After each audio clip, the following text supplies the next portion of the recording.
Hi. Hi. Are you... Yeah. Good. Um, are you doing the DLC missions? Are you on the Mercury one right now? Mercury one? The first one? Or... Curse of those... I'm on the Gateway mission. I'm on the first one. Then, I'll do the second one, then I'll join you, because me and you should be on the third one by then. Can you wait for me to get up to the second one, though? Oh, yeah, I got you. Okay. I'll probably just join you. Okay. I did order, so I don't miss it. Yeah. My favorite is, Warlock armor for, this DLC, because it's kind of like, Osiris's armor. I want the shell. Hmm? I know. Aren't you a Titan or Hunter? I mean Warlock. Yep, you're Titan. Titan. You know what weapon I want from this DLC? Wait, does this DLC have a sniper in it?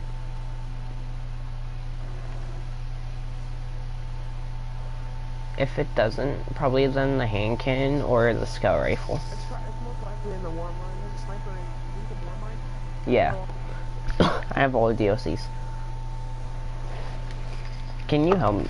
Wait, after we finish this, yeah. After we finish this, wanna do the Warmind DLC, then the, Forsaken. And then get, like, exotic thorn and stuff like that.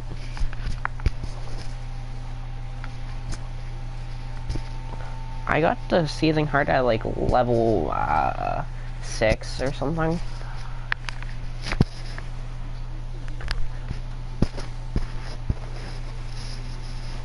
Oh, you're talking about the Malfeasance one. I thought you were talking about Thorn. I thought you were talking about the Thorn one. The Thorn mission thing. I forgot what its name is. But, yeah. I'm gonna search up, weapons in, It was Osiris's obsession.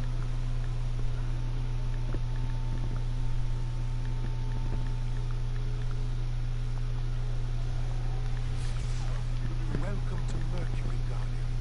The signs told me to come. What a coincidence. We follow the signs here too. And by signs, I mean... Top 5 best legendary Curse of Osiris guns. I am Brother Vance of the followers of Osiris, keeper of the lighthouse.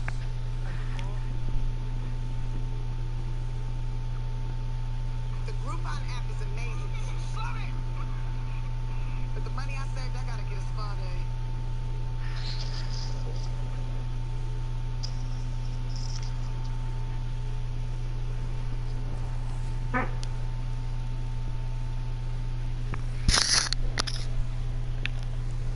There is a Vex gateway near your location. Osiris spent years studying it. It was This mission is gonna be easy for me because I have a linear fusion rifle, and linear fusion rifles are overpowered. open that door. Ikora Ray, Osiris's greatest student. Brother Vance, Osiris's greatest fan.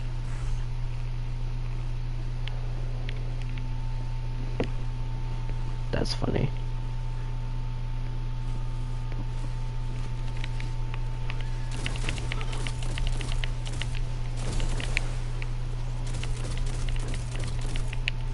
Why am I level 28 or 27 and I haven't even started any of the DLC campaigns?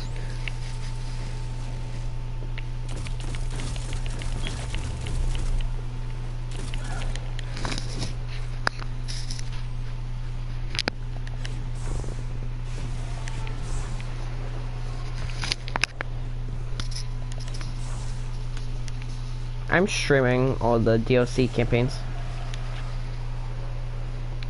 Oh god, you're at that part right now already?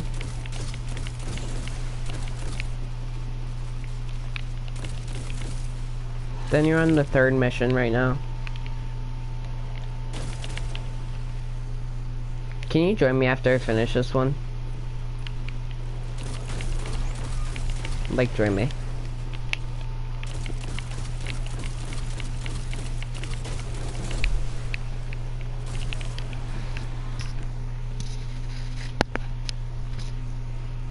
Yeah.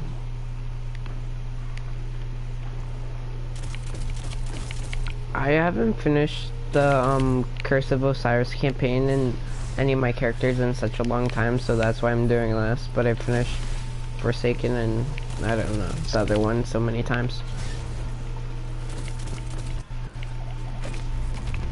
Oh, nice. Wait.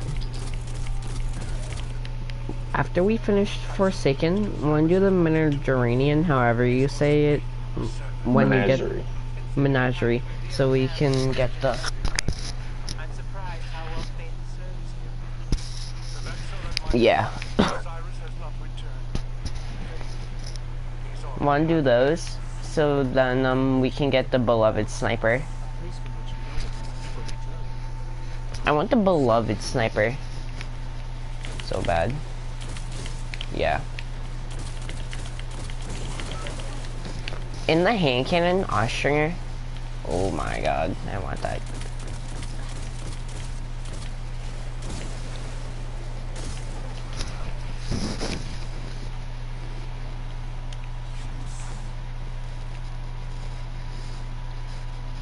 Aikilos? I have the Aikilos pistol.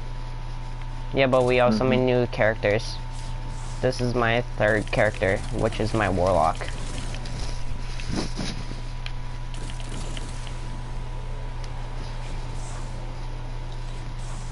And there's no Warlock without the beloved sniper. Huh? What? A Warlock without a beloved sniper? And you can't get Sleeper Simulant without the Aikilos pistol either. Yeah, Sleeper is overpowered for bosses. I want that Warmind Scout Rifle. The exotic one. Oh. Y09 longbow synthesis. Longbow. 1,000 yard stare. Longbow. The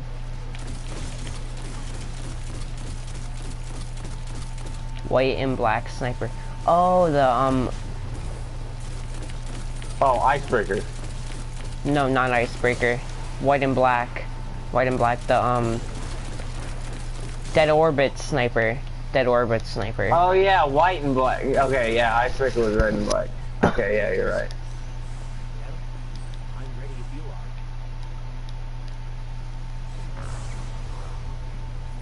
Can't get through. Osiris's ghost will. Maybe she could come. Osiris, preserve us. You have his ghost? Sagira? Please, please, bring her to me.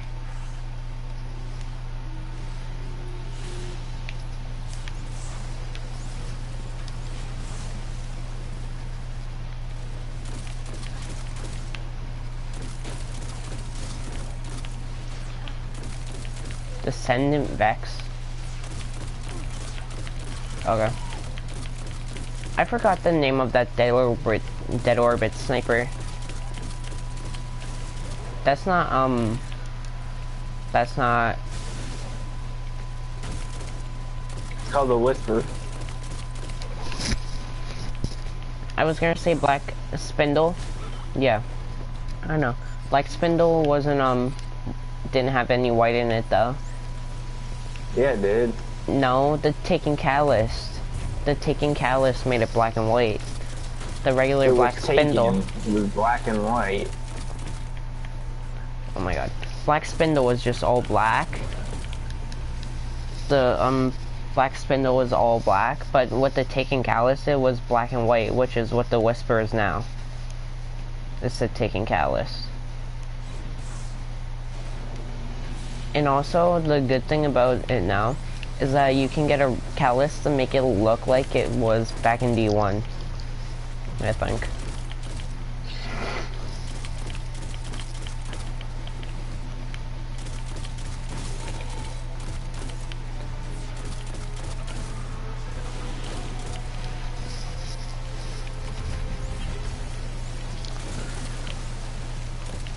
I love this scout rifle right now. It's helping me so much.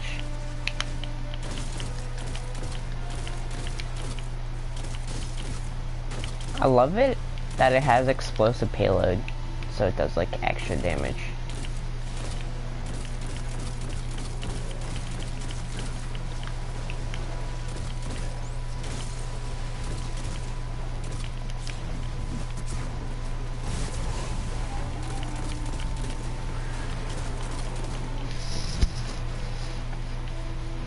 What?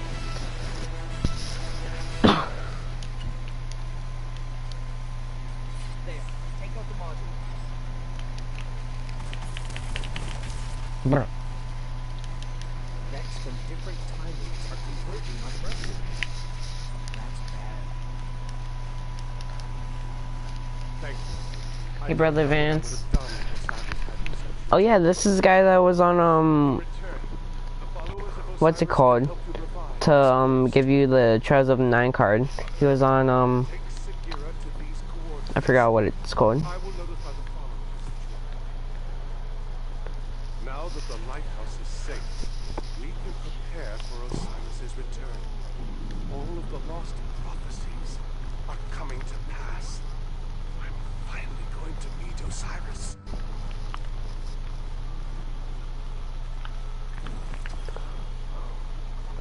I wanna use this forge that they have. Boulder Forge. Yeah, the forge in Osiris. To get the scout rifle. Does it start with a V? Huh? Does it start with Volderlin a- Forge or something? Yeah, yeah. Okay. I'm gonna invite you, Samurai. Bomb Squad Kittens.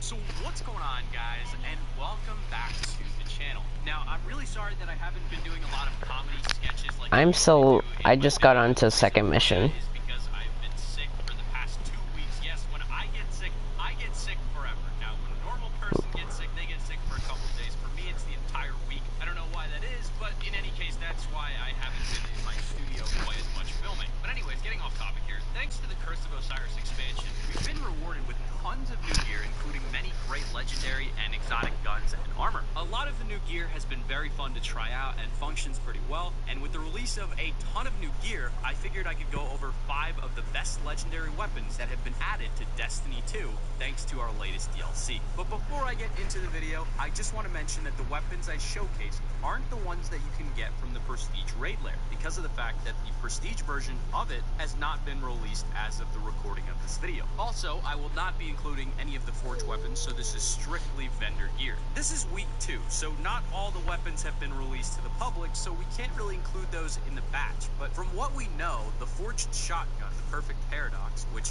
I made a guide on, is the best shotgun in the game for PvE by a long shot. But back to the Prestige gear, I'm pretty much positive that the Prestige gear is going to end up being the best gear in Destiny 2 so far, as Bungie direly needs to make up for the Graviton Lance? the original Leviathan, and they've said on their blog multiple times that they are going to provide better incentives for doing the Prestige version of the Raid Lair. But with that said, let's get straight into the video, starting with number 5.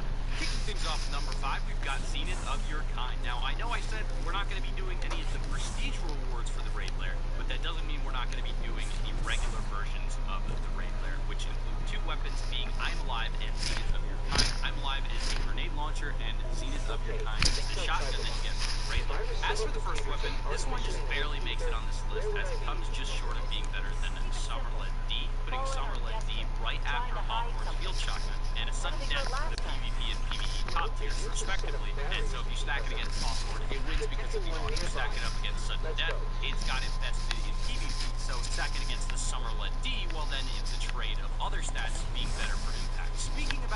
stats, let me go over them and the shotgun's perks more in detail. So the shotgun can hold 7 bullets per mag, and you can shoot up to 100 rounds per mag. As I mentioned previously, this is full auto, which is why it can shoot so many rounds so quickly, and that's thanks to its rapid fire frame, which also allows you to reload much quicker when your mag is empty. As for the barrel, you get an option between corkscrew rifle, barrel shroud, or rifle barrel, which all slightly alter the gun's stability, range, and handling speed. As for the next 2 perks you can choose from, it's got pulse monitor, which auto reloads part of your mag whenever you're critically wounded, and it's got auto loading holster that allows your weapon to be reloaded automatically when holstered for a short period of time. Lastly, it's got threat detector, which gives a slight boost to the shotgun when enemies are around, increasing reload stability and handling. The Zenith of your kind has some decent perks, and while it doesn't perform quite as well as some of the other weapons on this list, it's still one that I thought I should mention in the video. In at number 4, we've got Nature of the Beast. So yes, comparing the shotgun to all of the other vendor weapons that are pretty much all Suros,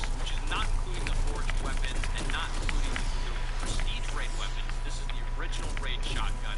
I think that this is the 5th best weapon. This is actually a legendary hand cannon, and the firing rate with this pistol is at 180, making it one of the fastest hand cannons in the game. But unfortunately, it's got a slow reloading speed and only 10 bullets per mag to counteract that. Its perks include precision frame, which gives the weapon high accuracy, an option between a crossfire and steady hit sight, an option between a pendant mag, which increases mag size and accurized rounds and increased range. And lastly, it's got Dragonfly, damage explosion with precision kill. I would recommend definitely stacking on those accurized rounds, as getting as much range as you can for hand cannons is crucial. And Dragonfly is quite special as well, because while getting precision kills may not be too common, if you've got the accuracy, you can make those a priority and try to almost always get that explosion effect to put out even more damage, making this hand cannon an even deadlier beast. Unfortunately, Dragonfly isn't too powerful, so you would find more use of it in the shroud.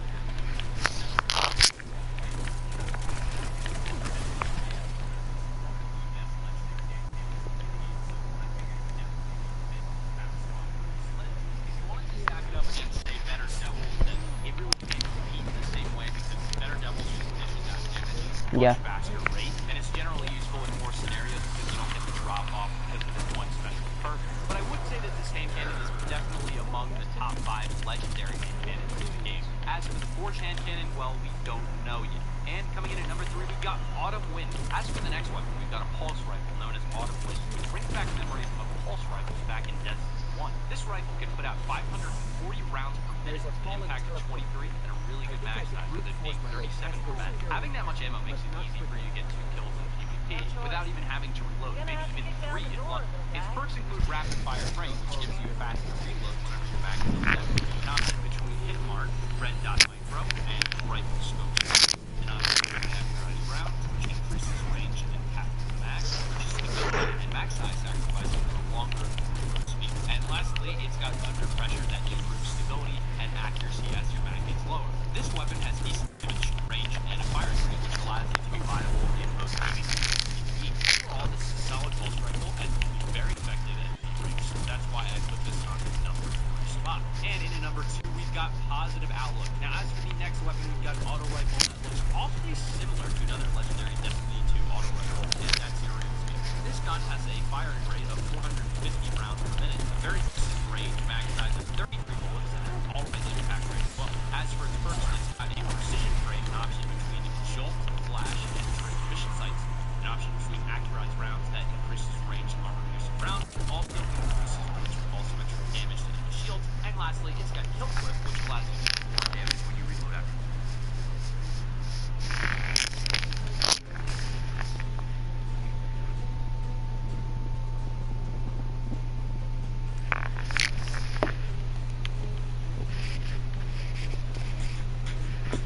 We chose to be Okay. different. Join me. You know, early on, we chose to go left when everybody's going right.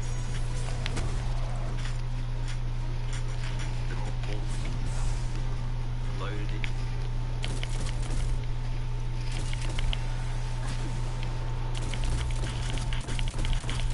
There's a full piece of culture that customizes.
Rick Keck is here.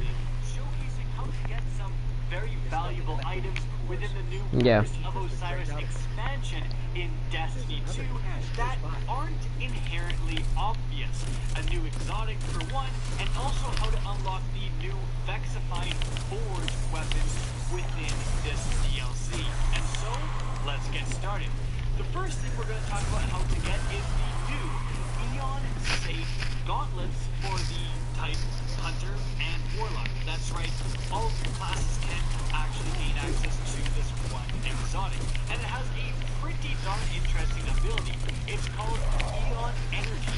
Summoning a barricade, this is for the type, summoning a barricade grant the following to nearby Eon called allies.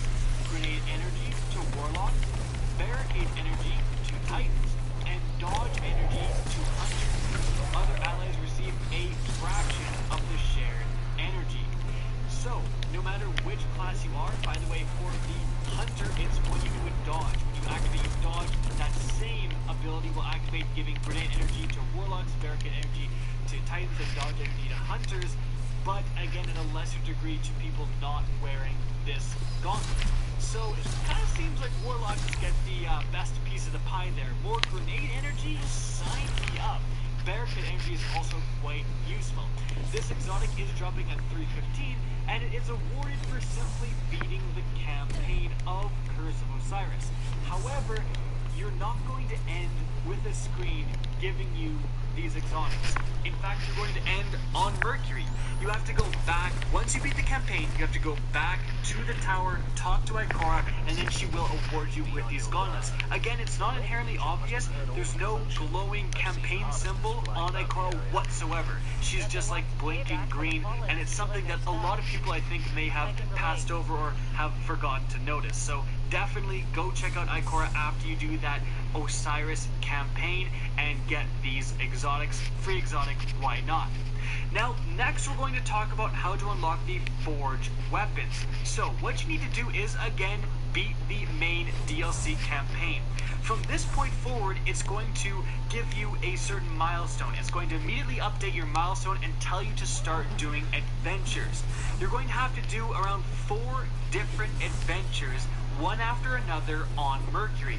Once you are done all of these different adventures, and doing all 4 of them may take a while, especially if you're solo, once you're done all of them, you're then going to have the option to go back to Brother Vance. He's going to offer you a heroic adventure. Now you can pick one out of any 4 of the adventures you just did. So it really doesn't matter, whatever one you like the most or you thought was the easiest, pick that one up. The heroic adventures are actually no joke. You may want to get a teammate for doing this because they're 300 light. They give you a guaranteed legendary engram upon beating it, which is all sweet. But again, they're 300 light, have a random modifier, and the enemies hit pretty hard. So again, grab an ally if you're having trouble doing this solo. Now, once you do complete this heroic adventure, you're going to go back and talk to Brother Vance. He is going to then award you with a prophecy. It seems to be always the same prophecy, prophecy number 1, which will in the end award a scout rifle. Now this first one, the Lost Prophecy verse 1, if you go and inspect it within your inventory, you can see it requires 1 concentrated Radiolarian culture. You are awarded a concentrated Radiolarian culture upon completing public events. So you can go anywhere, do public events, and as soon as you complete them, you can be awarded with this blue, rare, concentrated, I should say, Radiolarian culture. Now, I say that because you can also get the green, I guess, non-concentrated version of this item.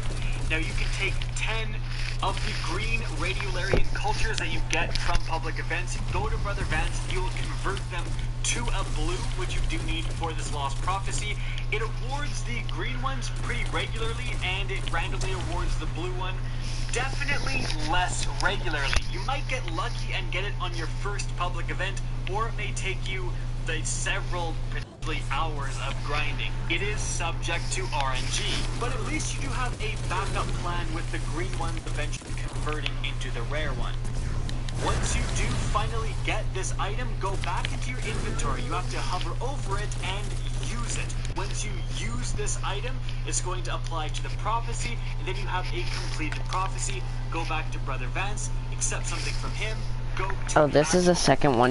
within the lighthouse and forge your weapon. It will Second then mission. give you outright We are. discovery. This is the second mission. From this point forward, you can go back to Brother Vance and accept any one of 3 different prophecies. So now the prophecy train is turning, and you can accept and do several different prophecies, and assumedly they'll have some sort of rotation factor on them as well.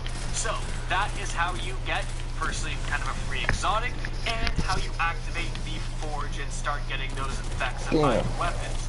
Guys, I hope you enjoyed the video, found it informative, and if you did, please remember to help me out by simply rating and especially sharing this video. If you guys want to see more Destiny 2 content, Now this is Osiris. feel free to slap that subscribe button.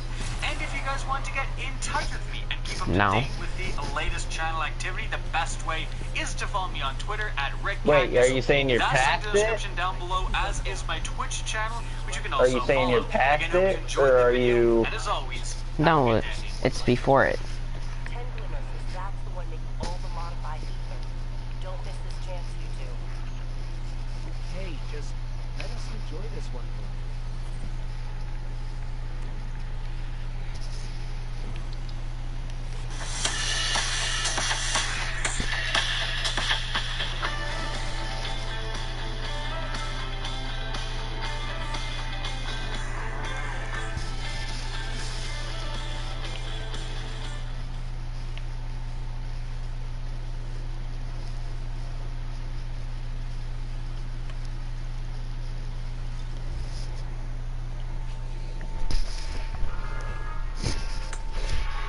My name's Bife. Or unknown player.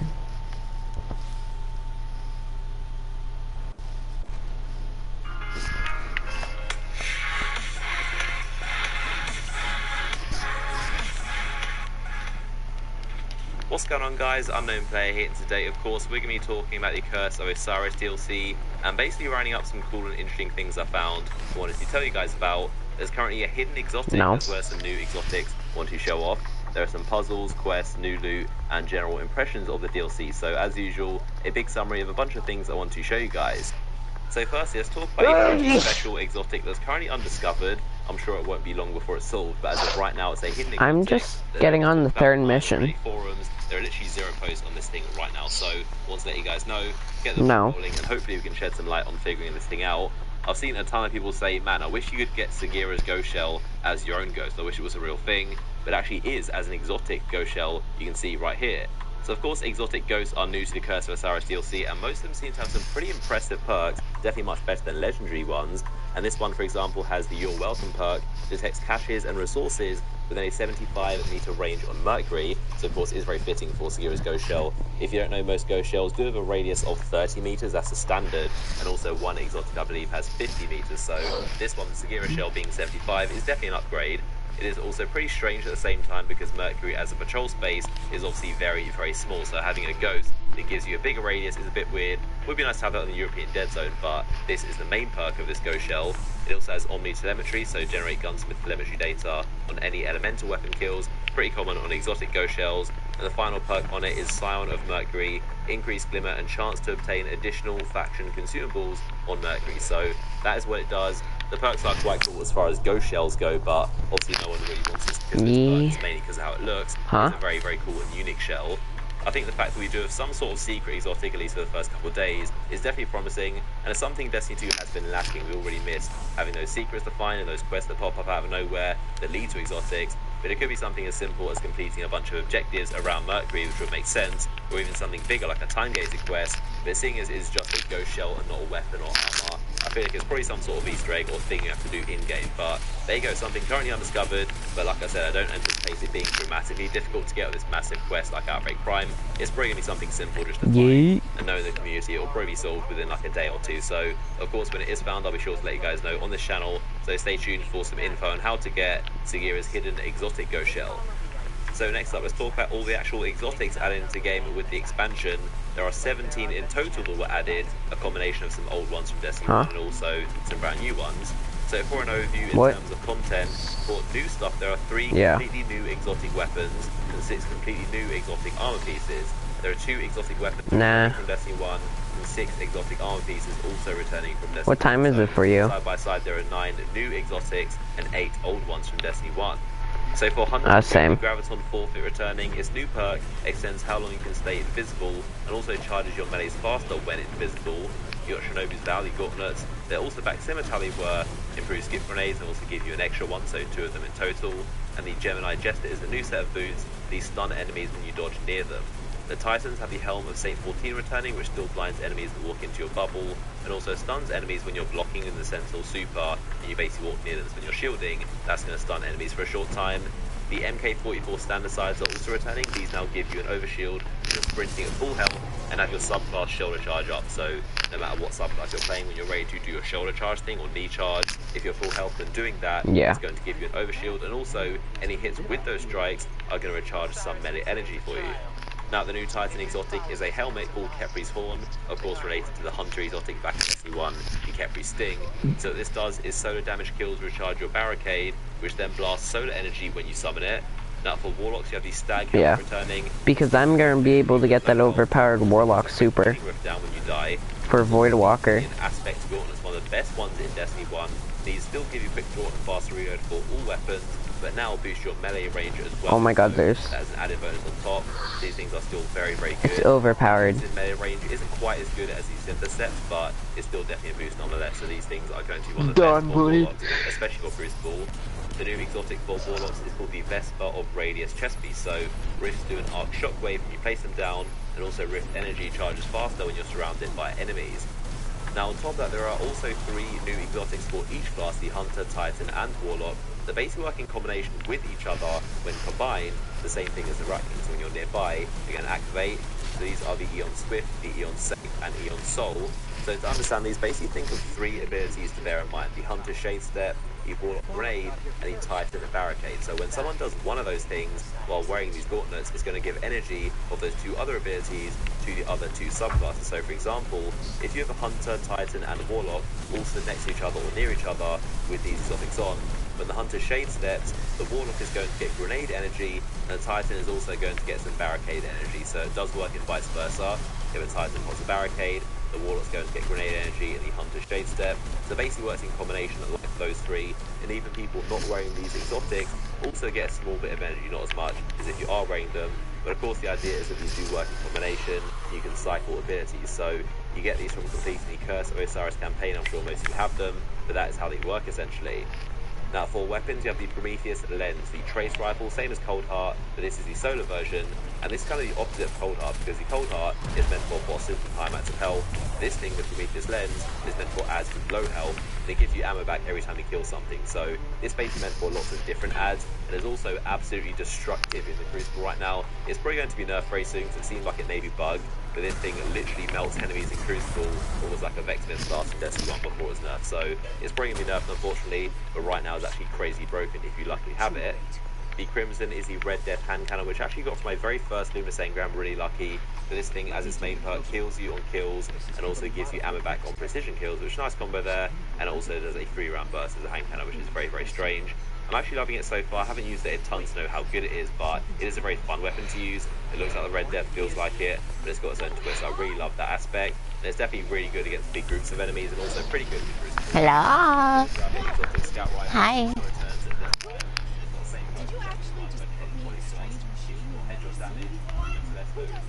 You're dirty-minded, Sagira. Ooh, ow. That must hurt. Ow.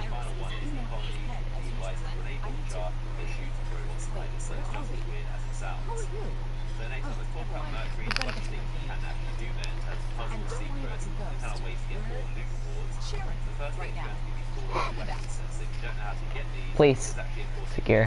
Why?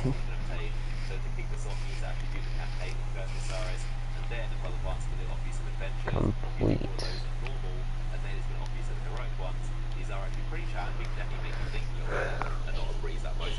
But you do a heroic adventure, and then you're going to get the first burst, and that is going to kick off your quest.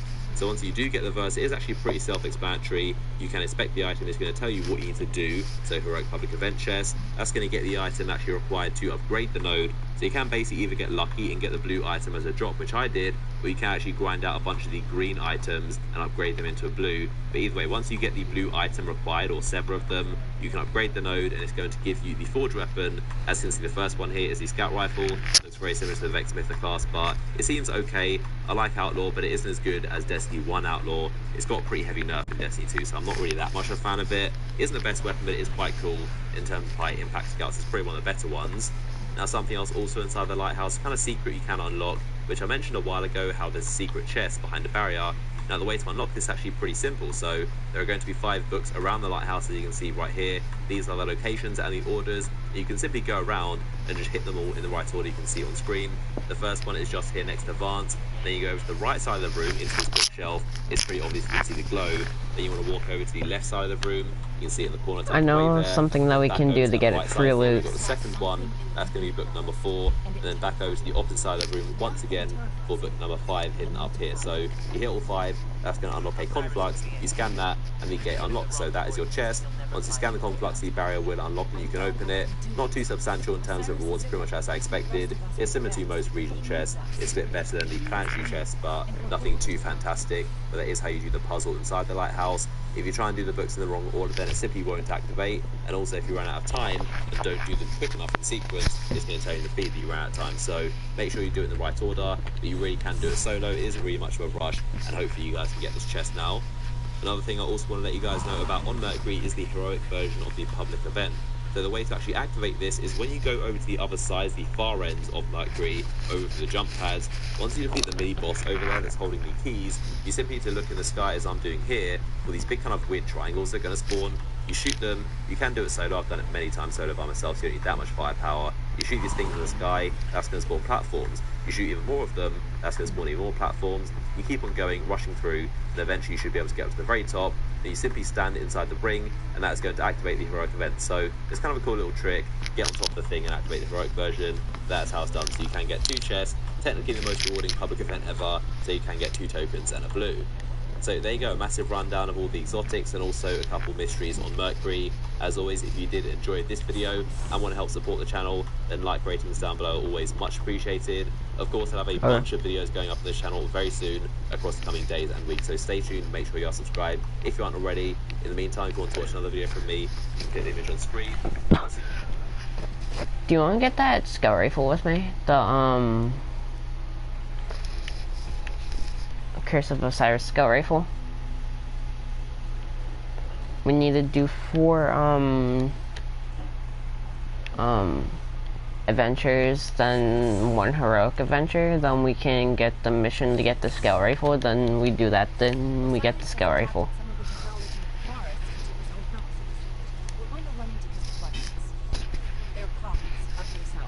Yeah.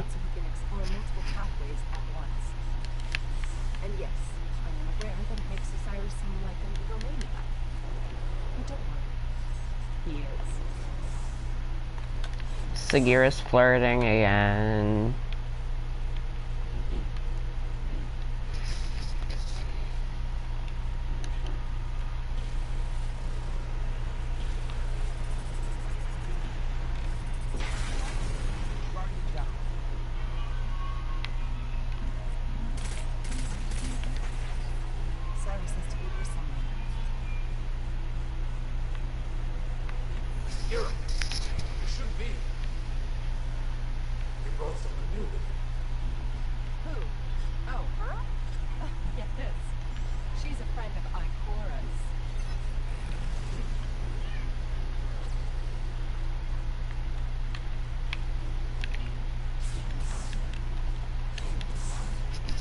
I use female warlocks because they're faster than male warlocks. Somehow. Cyrus sent you away for your own sake. Your presence puts everything at risk. Well, guess what? He's easy. No time like this time. We must create reflections to explore.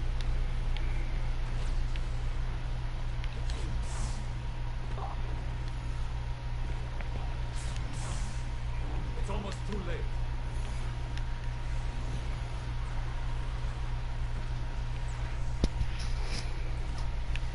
Noctis. What do they mean, too late? Something must have gone wrong.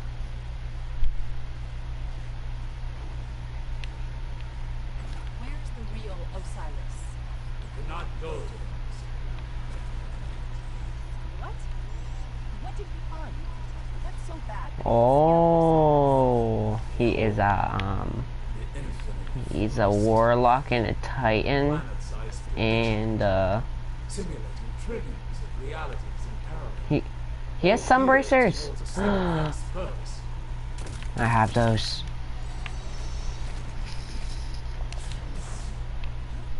Vex Grr. are simulating reality, reinforcing the future. And before you ask, everything in here is real enough to kill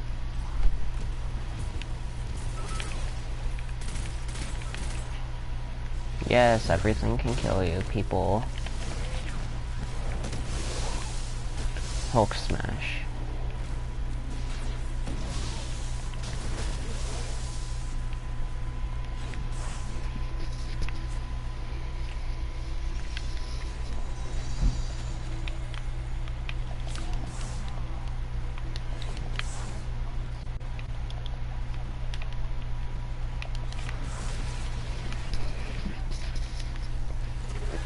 There you go. Sometimes the forest blocks a path. Eliminate the daemon controlling the local simulation, and the door should open.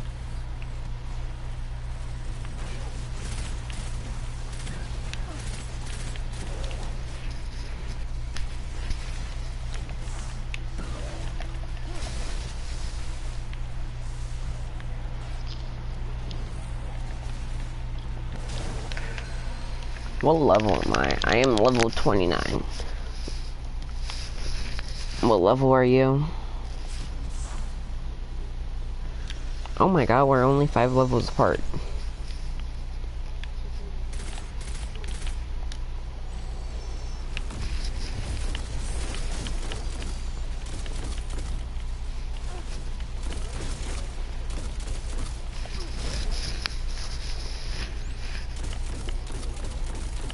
Me?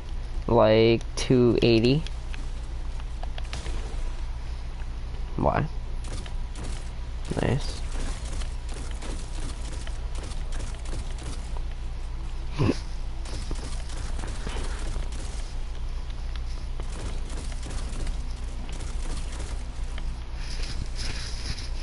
I really want that scout though.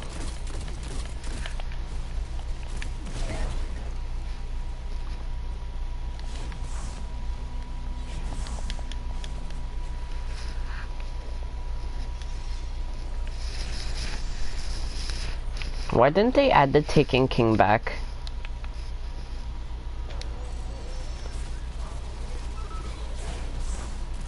I know, because then probably there's gonna be a stronger Oryx in the new DLC that's coming out. No, like a stronger Crota or something. Because Crota's a hive god, and gods can't die.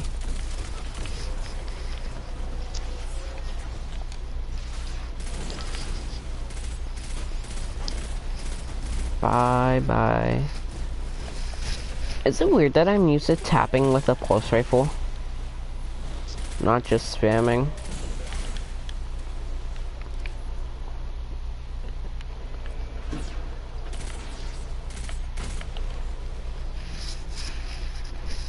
Shoot off the heads.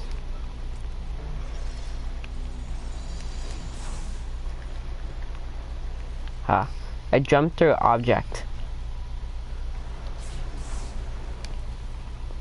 Don't touch any of this blue stuff.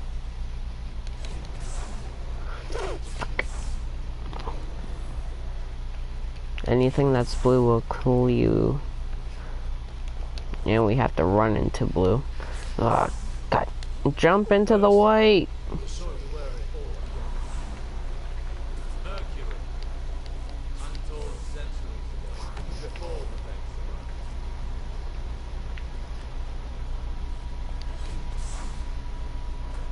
Here the Vex planted the seed that became the infinite forest. Smart. The Noctis. single purpose. Reshape reality. And only Vex. All this started with a single Vex. And with the arrival of a single guardian. Now I see why he's made someone new. So that's for that malfeasance. Yes, we've tried and failed to prevent this outcome. Best efforts, only slow. So I'm working on the malfeasance and sleeper. Nice. So that was Infinite Force, now it's this. Living travel that changes everything. For good. Now many things are set in motion. Cyrus wrote the lost prophecies to warn the other guardians, and they sent them away. Cannot exile the future.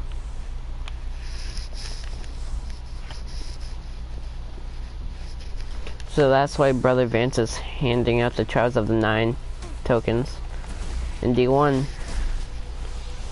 So it's kind of like a untold lore about Trials of the Nine, I think. Die! Oh crap. That was a fail. Die! Oh my. Hermione. What? I was killed by architects. What's this game?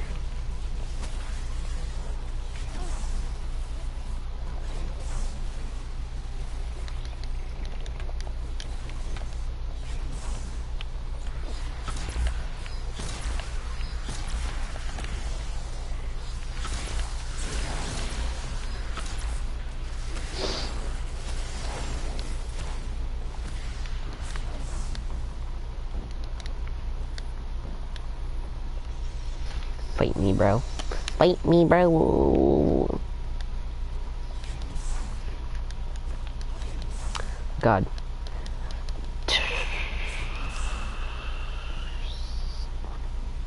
Must find the star in our hearts. I can't. Ah, None of us have discovered the time before we succeed. This is what it looks like. This is the future. Vault of Glass. But now. The lighthouse. This is what Osiris saw. Neither light nor dark. No, the lighthouse where we got our loot. The chest was right here. Or light. This is where I got my That was before beetle thing from D1. My beetle emblem you can from the. I got that OG emblem. must destroy the night to prevent this dark future.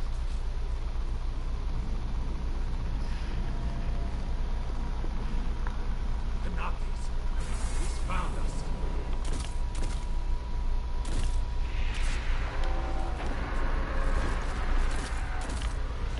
No. You're more important than any of us now.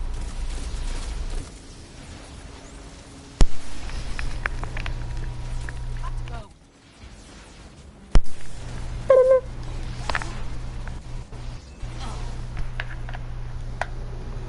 Wait, what? I don't know. This is bad. Really, really bad. Oh, We need dang to it. work together, all of us. You, me, Osiris. It said we can go back. Let's go back and kill Panoptes. We don't stop Panoptes. Nope. You've seen what happens. I wish.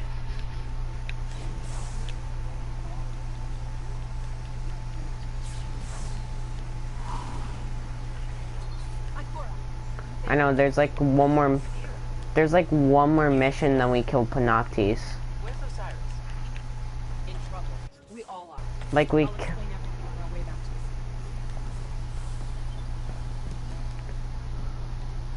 you. I have to speak to Ikora Ray. Yeah. Or is it Rei Ikora?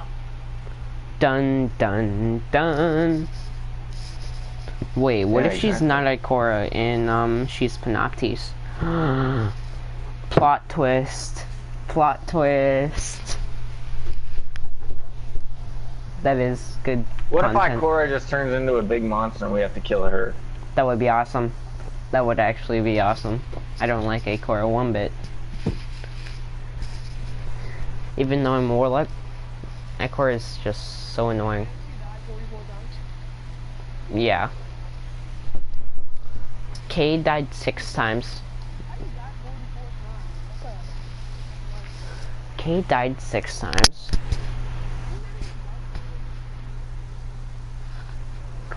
What you talking about? He's gonna be Cade 7 in Destiny 3. Oh, I want the forge weapons. Wait, what do you get from Mediterranean? However you people. Menagerie. Menagerie? Yeah. That's the next one. Depends on what kind of chalice you have.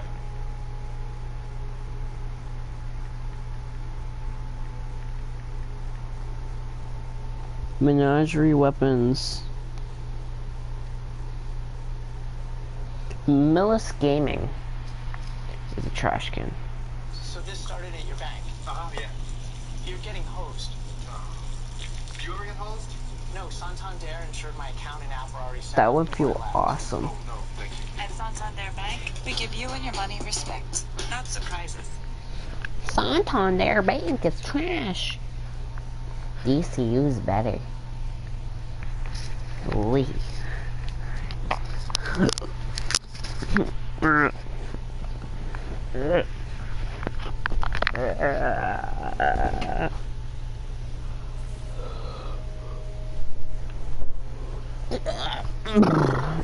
I'm a fish.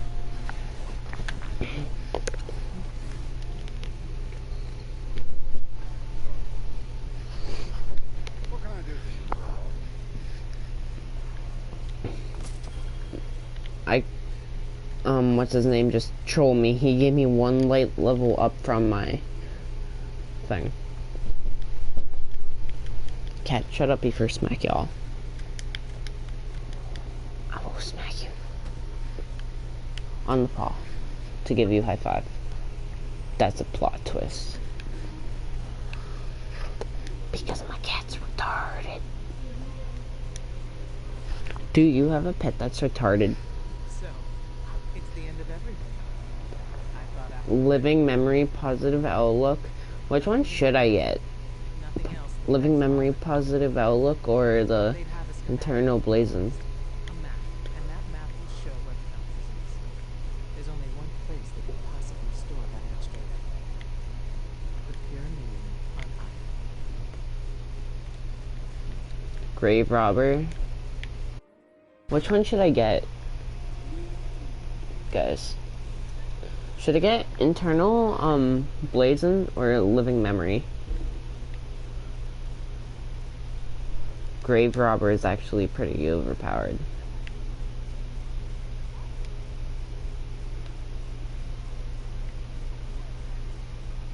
I'm gonna get a scout rifle.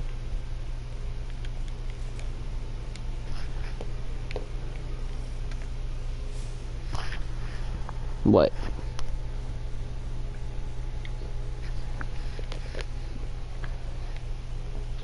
Deep storage on IO.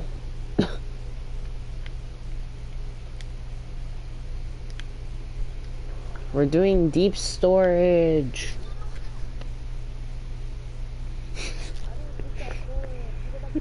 No. What mission are you on?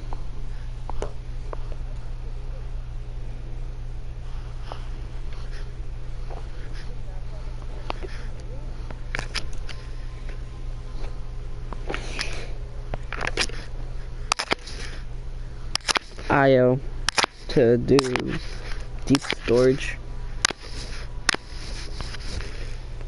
You should go back to Ikora, then just join back to me.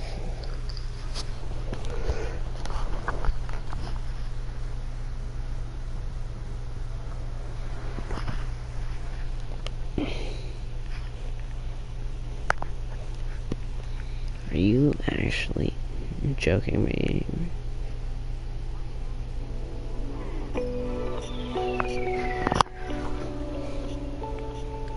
What's up, guys? Yeah, same. Hamish here, and today the Heroic Menagerie has gone live inside of Destiny 2. And so we're going to jump in and talk about it. Firstly, we'll touch on the loot that you can get, and that includes the reprised class swords, a new emblem, a ship, exotic catalyst, and fully masterwork weapons. So we'll cover all of the rewards, but then we'll break down the encounters, how it all works, as well as a few tips and things that you'll need to know. So guys, if you enjoyed this video, a like rating really helps me out, but otherwise, let's jump straight into it.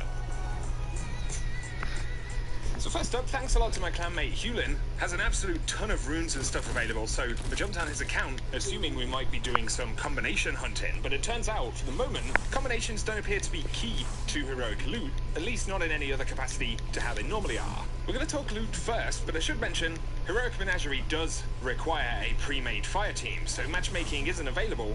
Definitely bear that in mind. We'll cover more about the encounters in a moment, but considering this is fairly difficult and you need to put a fire team together, you may be wondering, what's in it for me?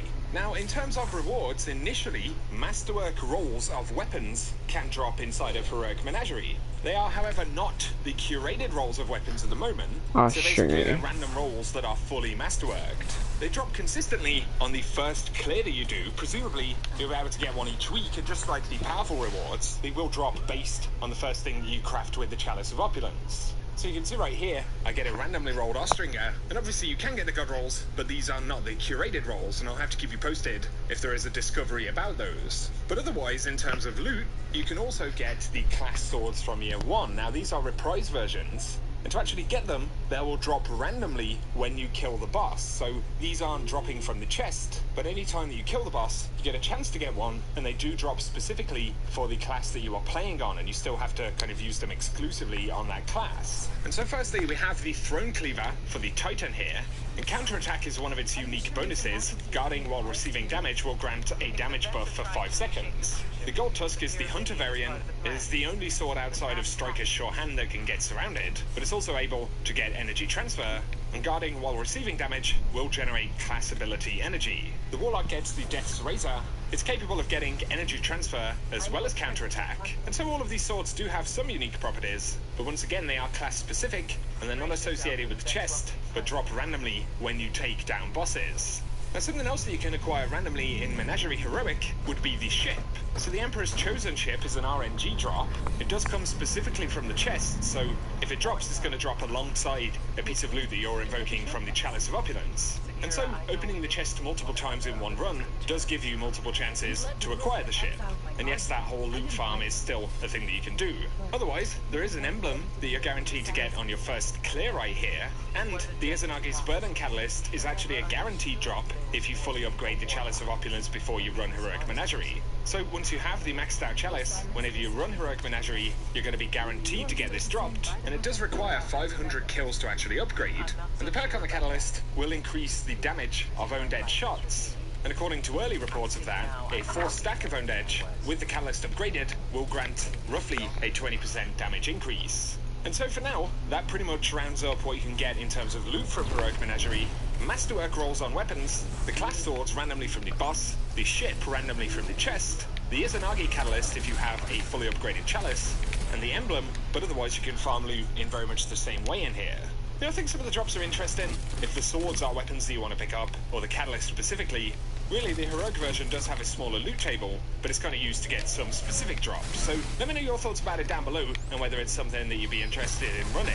But now for the Heroic Menagerie mechanics. The Heroic mode will feature specific fixed modifiers each week, and every week it does appear that we will get a kind of different order of encounters that is fixed. On this first week we do have Iron, Blackout, and Void Singe as the modifiers, so it certainly isn't a walk in the park, and Extinguish is always active on Heroic Menagerie, and that means if everyone on the team dies, you will go to orbit, and even if you're at the final boss, just like in the Nightfall modifier, you will still go to orbit if the entire fire team wipes. Bungie do say that the modifiers are per boss, and so we will likely see pretty difficult modifiers in general for this. And something else to know when you're running this is that encounters never actually repeat, so if you fail to reach 100% progress by the time that you've done every encounter once, you will also be returned to orbit.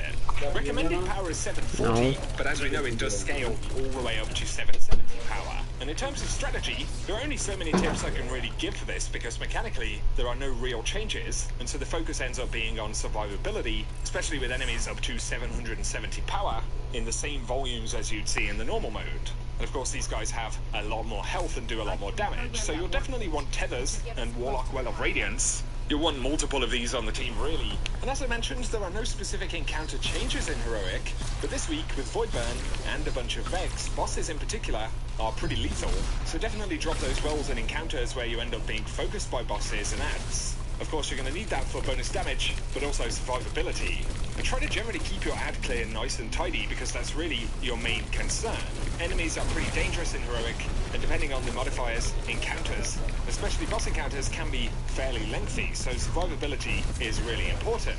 Since you'll be jumping in with a fire team, again, make sure you have those wells and tethers, but also Titan Bubbles or Sentinels are pretty good at the moment, especially with Void Singe, but otherwise, this is very much a kind of attritional PvE meta set of encounters going on here, and you'll need to be set up for that kind of accordingly.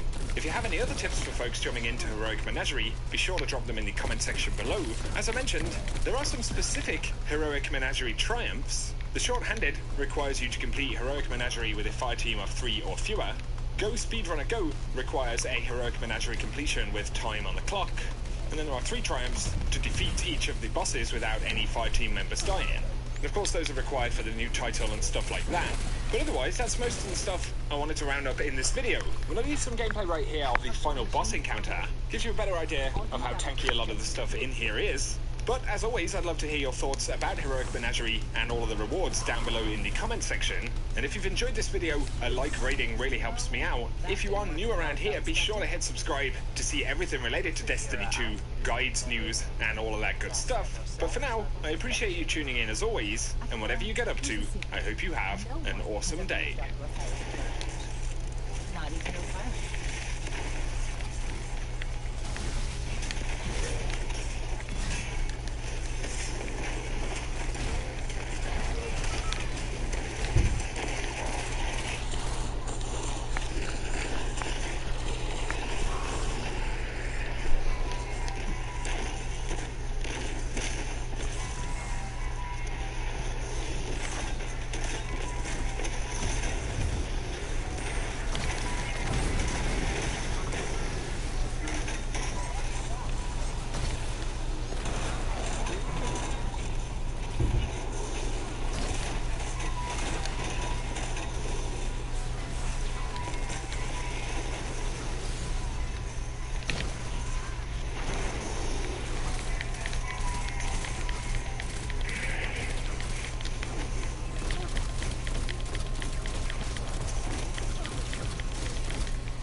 Alright, I'm back.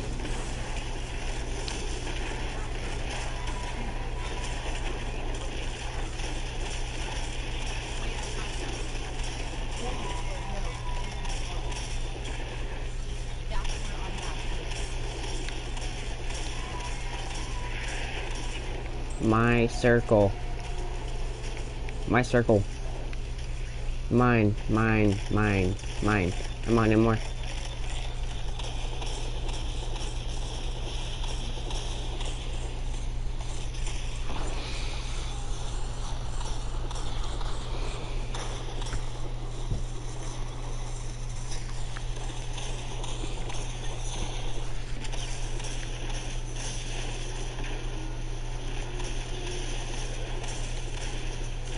Tracks how many nodes you unlocked. You see, I only have 4 out of 40, so yeah, I got a lot of this way to go.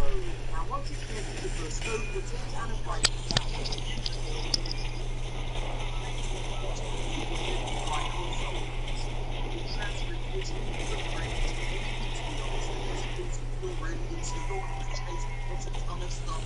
now you want to read it all for yourself. Now, well, if you want to unlock all you're going to need to find a hell of a lot more residence steps. Like I said before, for every 4 steps you collect, you can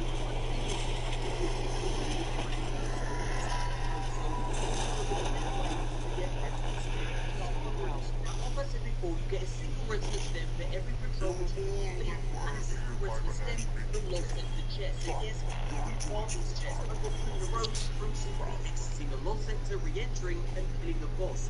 You also get a single stem from completing the daily challenges, and 2 stems from the nodes will unlock the Sleeper Simulant. Next up, we're going to look at how you get security operations.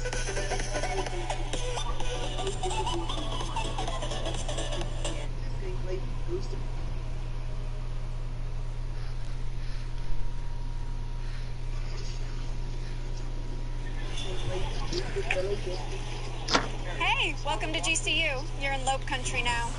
What's that sound? We bring the thunder in the heart of Phoenix. All right, time to go. Beam me up, Scotty. Here at the Lopes Lab? When Bungie announced its split with Activision on January 10th, 2019, it sent shockwaves through the gaming industry. The question on everyone's lips, how would an independent, self-publishing Bungie make Destiny? Well, it seems that question has now been answered. But get what you currently know about Destiny. On September 17th, everything changes. This is the date that Bungie's latest game expansion... I know, but then I won't finish it. You will.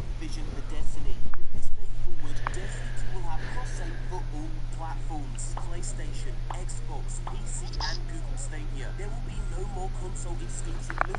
Shadowkeep will provide no previous DLC to play. In short, no more barriers between players. Survivors from the Almighty. Survivors, huh? Let's finish the job.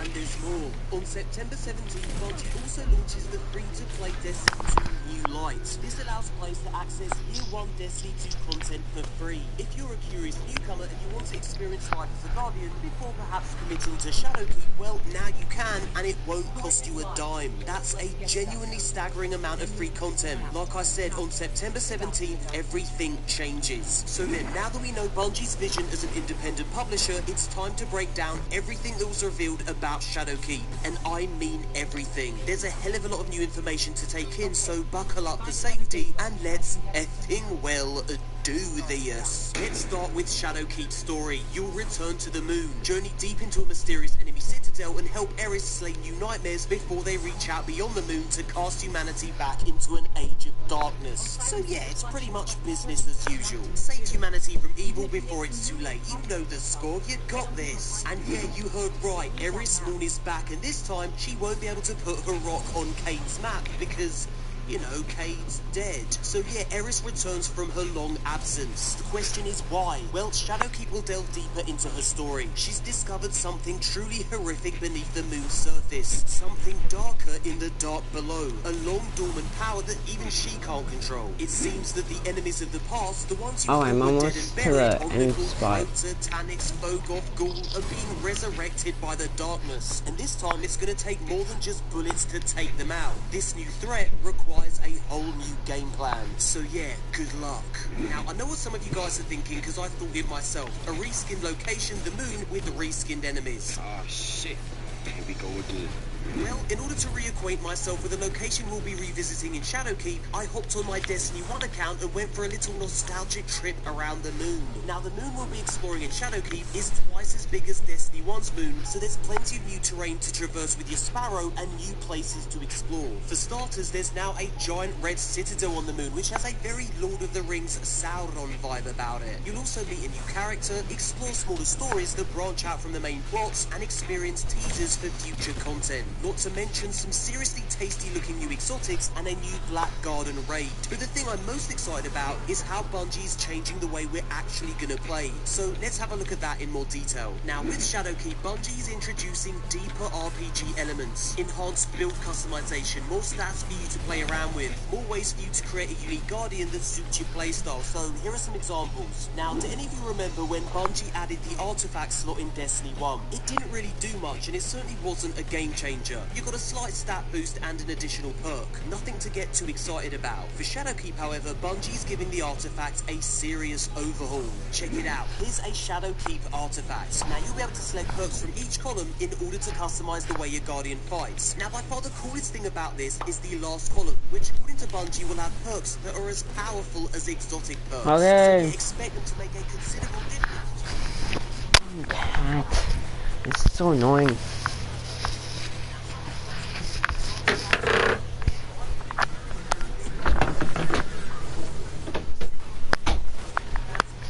Of course I died because of my dumb cat.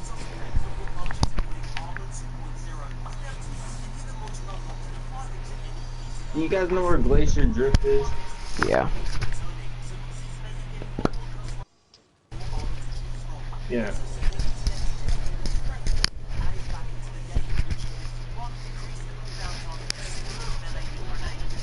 That's what I thought, but I can't fucking find it. It's not on Mars. It's on, Forsaken. Yeah. I'm sure. It's not on Forsaken.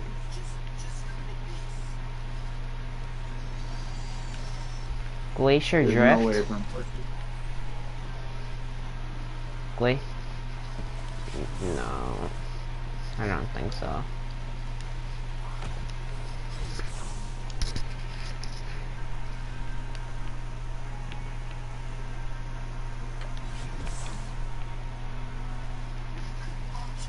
Gambit Prime.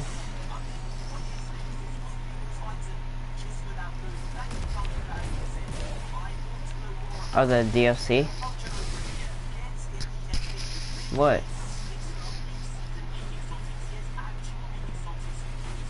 Oh, Escalation. Escalation? Escalation Protocol. That's...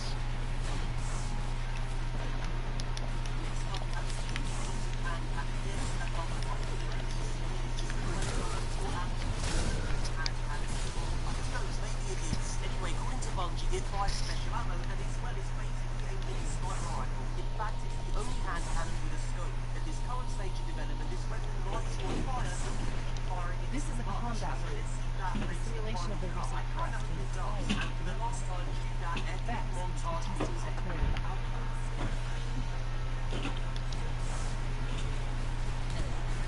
I'm guessing it's this.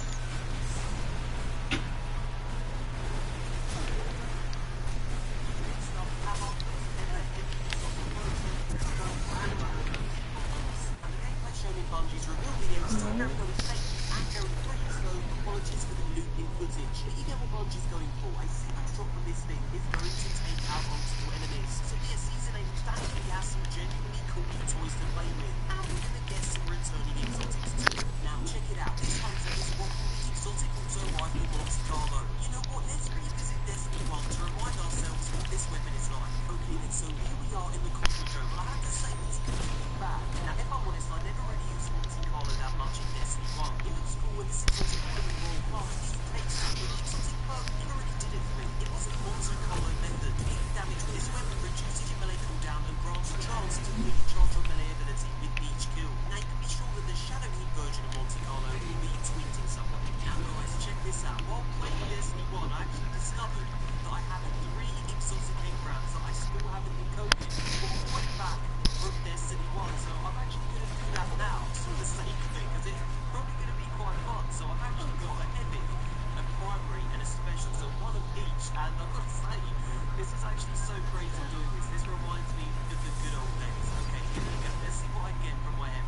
reacting to the Shagzy.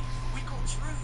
So there we go, we got True. That's actually a Season 8 exotic now. That's something we'll be able to play soon enough. What else have we got? We've got Red Dead. Oh, the little beauty Red Dead. What have we got for my special? Let's have a little look at that. A Booyahsy. We got Trespasser. I don't even remember what that is.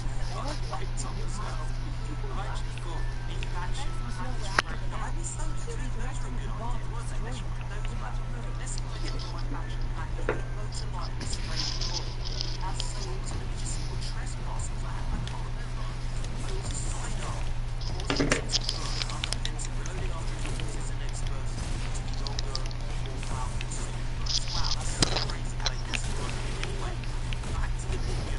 So what's going on for Season 8 PvP? Well, Notch says it's really focused on boosting for this new season. Highlights include revamped playlists, boosting the new on maps such as Widow's Peak, and this all has to be updated to include game types like Mystery Elimination, and some trials when it's certainly not happening in Season 8, and no Bungie still plans to completely separate the PvP and PvE balancing. Next up, we have the new Shadow Keep raid, which takes place in the Black Garden, one of Destiny's most beautiful destinations. Unsurprisingly, Bungie's keeping the details under wraps, but you can expect the usual to 6-player puzzling and massive bosses. Okay, so now for more info on the free-to-play Destiny 2 Light Edition, which is alongside Shadow Keep on September 17th. Like I mentioned before, players will gain access to all of Destiny 2's Year 1 content. So yeah, campaigns, raids, strikes, destinations, PvP maps, Gambit, Lost Centers. It's a truly dizzying amount of free content. The question is just how much spare time do you have? Now check this out. Destiny 2 Ignite will actually start you off in a remastered version of the very first mission of Destiny 1. Now according to Bungie, it will take you around 15 minutes to complete, but it's such a good way of introducing new players to Destiny. Now once you've completed this intro mission, you'll be dropped into the tower, and then, well, you have a silly amount of free content to play around with. This will truly break down the barriers between newcomers and veterans alike. And I, for one, and away. Bungie's vision for Destiny is to bring all players together, no matter what platform they play on or experience level they've attained. Destiny 2 Light and Cross-Save will genuinely make this happen. Exciting times indeed. Now, while we're on the subject of Cross-Save, let's delve a little deeper into how it works. As mentioned before, Cross-Save is available on all platforms. Xbox, PlayStation, Google Stadia, and now Destiny goes to Destiny 2 if you go back to .net to speak. Now, Cross-Save, Destiny example, your preferred platform. What the? How?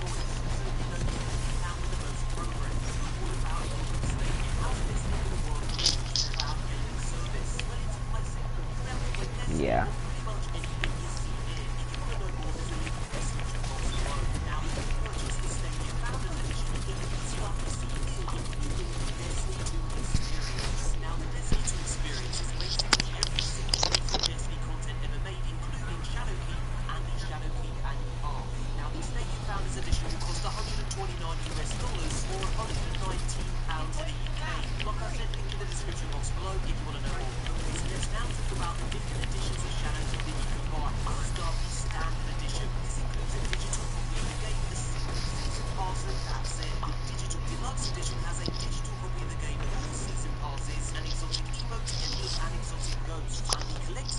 Has loads of mystical loot, caress, and gear to do all sorts of sordid things to your burgers. Let's have a look at what you get inside this edition. Well, to start with, you get the Digital Deluxe edition of the game. You also get this high cryptic replica, and get some beautiful items that you find inside the Collector's Edition to unlock this thing's secret content. Yeah, that's right, not to play with yourself a couple of this next edition is saying that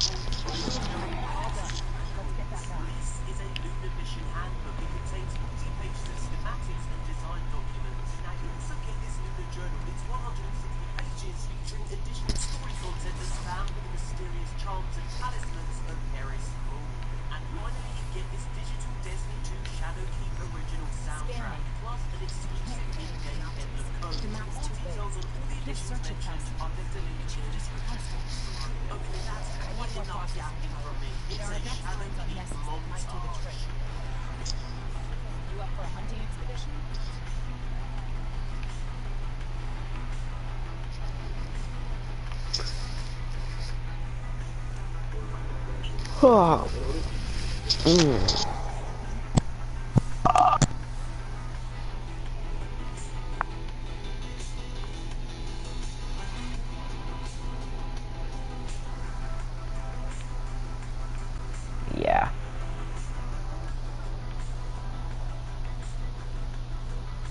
ready to go to Warmind, but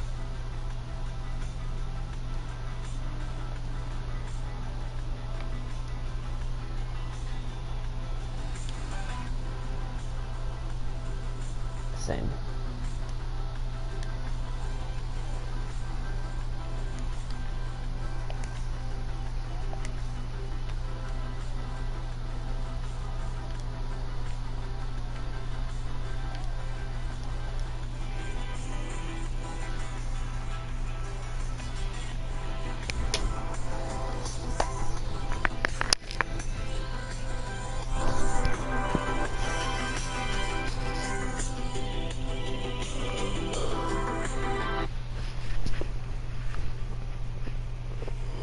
New Sour Patch Kids heads. Those flavors in one.